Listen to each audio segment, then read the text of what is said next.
Shalom Bapak Ibu Saudara-saudaraku yang terkasih dalam Tuhan Yesus Kristus.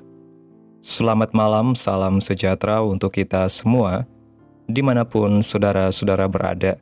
Selamat berjumpa kembali di Renungan Kristen pada malam hari ini.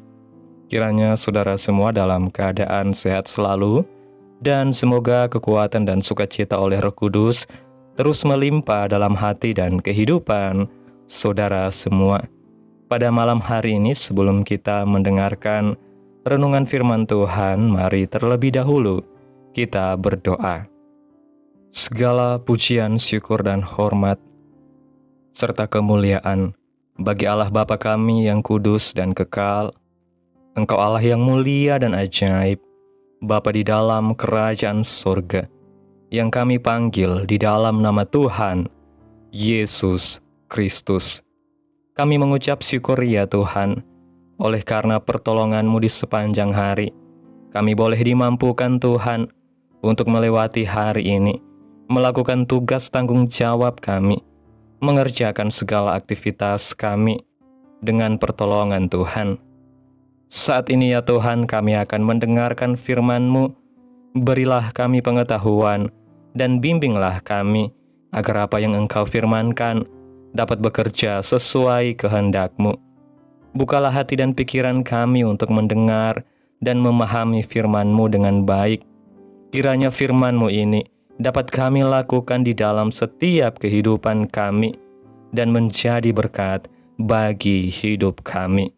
Berfirmanlah ya Tuhan, kami sudah siap menerima firman-Mu. Di dalam nama Tuhan Yesus Kristus kami berdoa. Amin. Bapak Ibu Saudaraku yang diberkati Tuhan, ayat renungan kita pada malam hari ini terdapat dalam Injil Markus pasal 11 ayat 20 sampai 26 yang berkata demikian. Pagi-pagi ketika Yesus dan murid-muridnya lewat, mereka melihat pohon ara tadi sudah kering sampai ke akar-akarnya. Maka teringatlah Petrus akan apa yang telah terjadi. Lalu ia berkata kepada Yesus, "Rabi, lihatlah pohon ara yang kau kutuk itu sudah kering."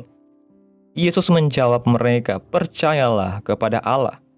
Aku berkata kepadamu, sesungguhnya barang siapa berkata kepada gunung ini, beranjaklah dan tercampaklah ke dalam laut, asal tidak bimbang hatinya, tetapi percaya bahwa apa yang dikatakannya itu akan terjadi, maka hal itu akan terjadi baginya.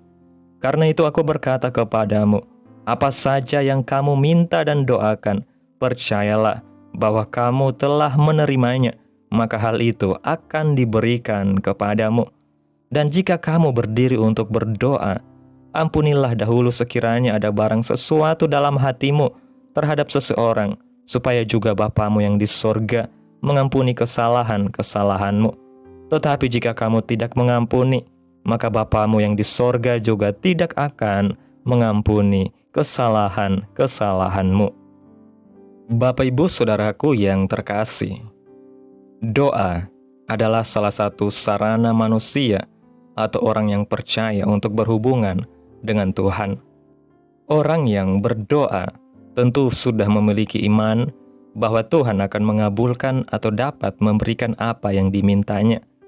Namun demikian, dalam kenyataannya, masih ada banyak orang yang mengalami bahwa doanya belum dijawab oleh Tuhan.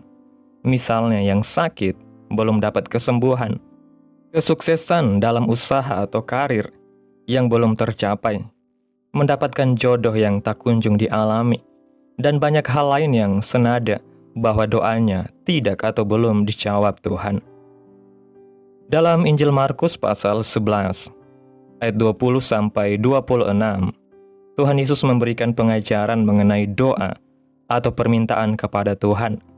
Yesus mengajarkan bahwa percaya kepada Allah, iman yang teguh dan tidak bimbang, memiliki peranan besar dalam terpenuhnya permintaan. Tidak hanya membuat pohon menjadi kering, melainkan bisa memindahkan gunung dan mencampakkannya ke laut. Iman atau percaya yang menuntut penyerahan diri, bahwa apapun yang terjadi pada diri seseorang menyangkut doa atau permintaannya adalah jawaban Tuhan. atau menyerahkan sepenuhnya apa yang dimintanya kepada Tuhan. Sebagai konsekuensinya, orang tersebut memahami bahwa Tuhan menjawab doanya apa saja yang dialami, apakah sesuai dengan keinginannya atau tidak. Tuhan tahu apa yang menjadi kebutuhan manusia. Yang perlu dilakukan orang adalah menyerahkan segala permintaannya kepada Tuhan. Sebagaimana yang dikatakan Yesus di ayat 24, bahwa percayalah kamu telah menerimanya, maka hal itu akan diberikan kepadamu. Dalam konteks Yakobus pasal 5 ayat 16 dikatakan bahwa doa itu besar kuasanya. Sudahkah doa-doa kita selama ini menjadi doa efektif? Doa yang berkesan, berdampak, berpengaruh, manjur, mujarab, membawa hasil atau berhasil guna? Dalam Yakobus diberi contoh Elia, orang yang biasa-biasa saja, dipakai Tuhan dengan luar biasa, yaitu ketika dia percaya pada Tuhan dan bersungguh-sungguh berdoa atau tidak jemu-jemu berdoa. Setelah Elia mengetahui kehendak Tuhan secara pasti dan telah percaya akan apa yang dikatakan Tuhan, maka yang ia lakukan selanjutnya adalah bersungguh-sungguh berdoa. Dalam bahasa Yunani, kata ini berarti dan ia berdoa di dalam doa. Hati yang turut berdoa atau memiliki kehidupan doa. Tidak berdoa di dalam doa artinya seperti seseorang yang dengan malas mengucapkan kata-kata yang dirumuskan atau dihafalkan di dalam keagamaan atau melakukan doa sebagai suatu tradisi keagamaan saja. Elia berdoa di dalam iman, doa yang dipanjatkan karena mengenal kehendak Allah. Robert Lau berkata, doa bukannya melaksanakan kehendak manusia di sorga, melainkan kehendak Allah di dunia. Doa dalam penyerahan diri dan ketaatan juga harus disertai sikap hidup yang baik, yaitu mengampuni orang lain yang berbuat salah. Setiap orang tidak ada yang luput dari dosa. Ia membutuhkan pengampunan Tuhan, dan sebelum ia datang memohon pengampunan Tuhan, ia sudah terlebih dahulu mengampuni orang yang bersalah kepadanya. Pengampunan kesalahan orang lain bahkan dijadikan syarat menerima pengampunan Tuhan. Jadi di dalam berdoa orang perlu memiliki iman yang teguh, tidak bimbang, disertai semangat atau kesediaan mengampuni dan menjaga kekudusan hidup, tidak berbuat dosa lagi. Itu sebabnya dalam Mazmur pasal 24 ayat 3 mengatakan, siapakah yang boleh naik ke atas gunung Tuhan? Siapakah yang boleh berdiri di tempatnya yang kudus? Pemazmur memberikan 4 syarat yang sangat penting kalau mau melihat doa-doa kita dijawab Tuhan. Yang pertama, orang yang bersih tangannya. Orang yang dapat menerima jawaban doa adalah orang yang tidak melakukan kejahatan. Tangan yang bersih adalah orang yang tidak melukai hati orang dan sesamanya, suami atau istri dan sebagainya. Orang yang bersih tangannya hidup seperti yang Tuhan harapkan. Orang seperti inilah yang dapat datang ke hadirat Tuhan dan memohon kepada Tuhan. Tingkah laku, sikap kita bersih dan benar. Yang kedua, hati yang murni atau suci. Mazmur pasal 24 ayat 4 mengatakan, orang yang bersih tangannya dan murni hatinya, yang tidak menyerahkan dirinya kepada penipuan, dan yang tidak bersumpah palsu. Hati yang suci adalah hati yang tidak menyimpan kemarahan, hati yang memaafkan. Jangan bermain dengan dosa. Bila kita melayani Yesus Kristus, memberi persembahan, bila kita memberkati satu sama lain dalam Yesus, apakah motivasi kita? Apa isi hati kita? Apakah karena kita mengasihi, atau karena orang tersebut akan memberkati kita, atau akan memberi peluang untuk melayani? Hati yang murni, bebas dari motif yang salah. Yang ketiga, yang tidak menyerahkan dirinya kepada penipuan atau berhala. Ini berbicara orang yang tidak meletakkan perkara manusia jauh lebih penting dari Tuhan Yesus dalam hidupnya. Kita harus menempatkan Tuhan Yesus Kristus sebagai yang terutama dalam hidup kita. Maka Dia akan melindungi, memelihara dan mencukupkan segala keperluan kita. Dia akan menjaga hal-hal yang penting dalam hidup kita. Banyak kali seseorang atau pekerjaan atau kemewahan atau uang kita jauh lebih penting daripada Tuhan Yesus. Kita harus memeriksa hidup kita, sebab banyak kali doa kita tidak dijawab karena Tuhan Yesus tidak ditempatkan di tempat yang pertama dalam hidup kita. Yang keempat, yang tidak bersumpah palsu. Ada kalanya kita berkata, kalau Tuhan begini-begini, saya akan begini-begini. Kalau Tuhan begitu-begitu, saya akan begitu-begitu. Tetapi kita tidak melakukan janji ini. Jangan mengatakan sumpah palsu. Jangan mengatakan sesuatu kepada Tuhan yang tidak dapat kita lakukan. Bapak Ibu Saudaraku yang diberkati Tuhan, doa bukanlah sekedar kegiatan rohani, melainkan nafas kehidupan orang percaya. Ketika seseorang berhenti berdoa, sejatinya ia sedang kehilangan hubungan intim dengan sang sumber kehidupan itu sendiri. Doa bukan sekedar permohonan panjang yang penuh kata-kata indah, tetapi sebuah perjumpaan pribadi antara hati manusia yang rapuh dengan Allah yang Maha Kuasa dan Maha Kasih. Dalam doa sejati kita tidak hanya berbicara, tetapi juga mendengar, tidak hanya meminta, tetapi juga menyerahkan diri untuk dibentuk oleh kehendak Tuhan. Banyak kali kita berpikir bahwa doa tidak dijawab karena Tuhan tidak peduli. Padahal sebenarnya doa itu sedang membentuk kita menjadi pribadi yang lebih kuat, sabar, dan menyerupai Kristus. Tuhan tidak menunda karena ia lupa, melainkan karena ia sedang mengerjakan sesuatu yang lebih besar dari yang kita minta. Ia sedang menyiapkan hati kita untuk menerima berkat-Nya dengan cara yang benar, waktu yang tepat, dan dalam kapasitas iman yang matang. Doa bukan hanya tentang hasil, melainkan tentang proses pertumbuhan rohani yang membawa kita semakin mengenal karakter Tuhan.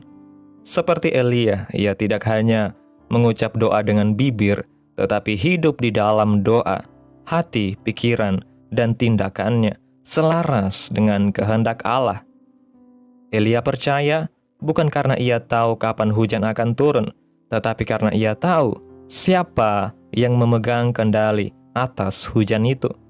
Maka iman yang sejati tidak menuntut Tuhan untuk segera menjawab, melainkan mempercayai bahwa jawaban Tuhan selalu yang terbaik.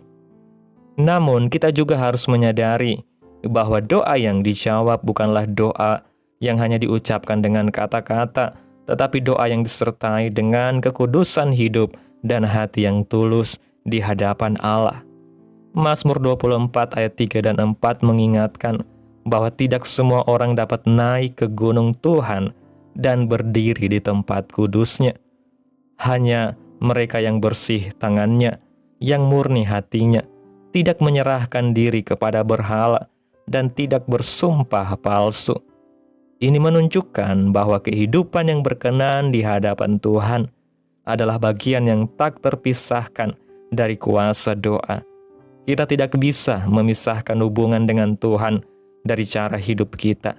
Bagaimana mungkin kita mengharapkan jawaban dari Tuhan, sementara tangan kita masih kotor dengan dosa, hati kita penuh kepahitan, dan kita menomorduakan Tuhan dalam segala keputusan. Ketika kita memilih untuk hidup dalam kekudusan, kita sedang membuka jalan bagi doa-doa kita untuk dijawab. Tuhan melihat hati, bukan sekedar mendengar bibir. Karena itu, bersihkan tangan kita dari kebencian, sucikan hati kita dari niat yang salah, dan kembalikan Tuhan ke tempat yang utama dalam hidup kita. Sebab doa yang dinaikkan oleh orang benar, yang hidupnya selaras dengan firman Tuhan, akan membawa kuasa besar dan menggerakkan tangan Allah bekerja dengan cara yang ajaib. Maka, jangan berhenti berdoa, jangan menyerah hanya karena belum melihat hasil, sebab doa yang disertai iman, ketulusan, dan ketaatan akan selalu mencapai hati Allah dan mendatangkan kuasa yang mengubahkan. Amin. Tuhan Yesus memberkati. Demikianlah renungan firman Tuhan pada malam hari ini. Biarlah menjadi berkat bagi saudara yang sudah mendengarkan. Dan untuk menutup renungan pada malam hari ini, mari kita berdoa. Segala pujian, syukur, dan hormat serta kemuliaan bagi Allah Bapa kami yang kudus dan kekal, Bapa yang mulia dan ajaib, Bapa di dalam kerajaan surga, Bapa di dalam nama Tuhan Yesus Kristus. Kami bersyukur Tuhan atas pertolongan-Mu, penyertaan-Mu, juga atas kasih dan berkat-Mu dalam hidup kami. Kami sungguh berbahagia dan bersyukur atas kebaikan Tuhan dalam hidup kami. Terima kasih Tuhan buat penyertaan-Mu di sepanjang hari yang telah kami lewati hingga pada malam hari ini. Kami boleh bersyukur lagi di hadapan Tuhan melalui doa dan renungan pada malam hari ini. Terima kasih Tuhan Yesus buat firman-Mu hari ini. Kami bersyukur karena Engkau adalah Allah yang mendengar setiap doa kami. Engkau tidak pernah tuli terhadap seruan anak-anak-Mu. Engkau mengajari kami ya Tuhan untuk berdoa, bukan hanya dengan kata-kata, tetapi dengan kehidupan yang berkenan di hadapan-Mu. Bersihkan tangan kami dari perbuatan yang jahat, sucikan hati kami dari kepahitan dan motivasi yang salah, dan jadikan kami pribadi yang senantiasa menaruh Engkau di tempat yang pertama di dalam hidup kami. Bila Engkau menunda jawaban, tolong kami untuk tetap percaya. Bila Engkau berkata tidak, tolong kami untuk tetap bersyukur. Dan bila Engkau menjawab dengan cara yang tak kami duga, tolong kami untuk tetap tunduk dan taat. Jadikan doa kami sarana persekutuan yang mendalam dengan Engkau, bukan sekedar permohonan yang mementingkan diri sendiri. Terima kasih Tuhan buat firman-Mu. Tanamkan dalam hati kami dan mampukan kami untuk dapat melakukan firman-Mu. Biarlah firman-Mu terus menyegarkan jiwa kami, menghidupkan hati yang lemah dan lesu, dan membangkitkan harapan dan kasih. Berkati umat-Mu yang sudah mendengarkan firman Tuhan pada hari ini. Berkati di setiap saat, tempat, dan kondisi hidup mereka, agar senantiasa selalu merindukan dan membutuhkan firman Tuhan, sebagai pelita kebenaran yang memerdekakan dan penghiburan yang menguatkan. Ajarilah kami bahasa firman-Mu, dan bimbinglah kami untuk selalu hidup sesuai kehendak-Mu, agar kami selalu dekat kepada-Mu.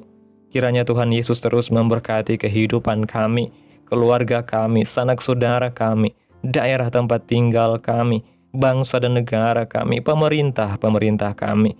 Biarlah semuanya dalam perlindungan-Mu ya Tuhan, dan jadilah sesuai kehendak-Mu yang terbaik dalam kehidupan kami.